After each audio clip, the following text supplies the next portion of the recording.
అయితే ప్రాబ్లం ఏంటంటే అసలు నేను ఈ మధ్యకాలంలో థియేటర్లు చూస్తున్నా కదా, అసలు రావట్లేదు జనాలు అస్సలు. నేను ఇంచుమించుగా ఈ మధ్య షూటింగ్లని అదని ఇదని బాగా ఆంధ్రప్రదేశ్ తెలంగాణలో ఎక్కువ తిరగలేదు, కానీ ఎక్కువ ఆంధ్రప్రదేశ్లో బాగా తిరిగాను.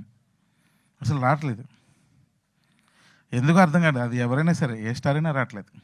షోలు పడట్లేదు, మీకు తెలుసా? షోలు పడట్లేదు. సెకండ్ షోలు అయితే మ్యాక్సిమం తీసేశారు, క్యాన్సిల్, ఏం లేవు. ఫస్ట్ షోలు పర్వాలేదు వేస్తున్నారు. అసలు దారుణంగా ఉంది సినిమాల పరిస్థితి. నేను అంటే ఇది ఏదో చెప్పడం కదా, నేను స్వయంగా నా కళ్ళతో చూసా వెళ్ళి థియేటర్కి వెళ్ళి. అంత దారుణంగా ఉంది సినిమా పరిస్థితి. ఇలాంటి సిచ్యువేషన్లో ఇంతమంది కొత్త వాళ్ళని పెట్టుకొని తీసిన సినిమా రిలీజ్ చేయాలంటే అసలు భయం వేసేస్తుంది. స్టార్స్కే రావట్లేదు, ఇంక మనకెవరు వస్తారని చాలా భయం వేస్తుంది నిజంగానే. 18th సినిమా డేట్ అనౌన్స్ చేసిన మాట వాస్తవం.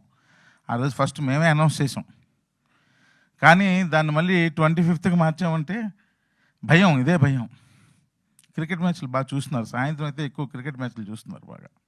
అంటే ఇది నిజాలండి, అబద్ధాలు కాదు. సో అందువల్ల థియేటర్కి అంటే ఒక్క క్రికెట్ మ్యాచ్ అని చెప్పను, కానీ మరి ఎందుకు థియేటర్స్కి రావట్లేదు జనాలు? మరి మనం వాళ్ళని అట్రాక్ట్ చేయలేకపోతున్నామా ఆడియన్స్ని? ఏంటో అర్థం కావట్లేదు. ఈ లాజిక్ ఏంటో అర్థం కావట్లేదు, రీజన్ ఏంటో అర్థం కావట్లేదు.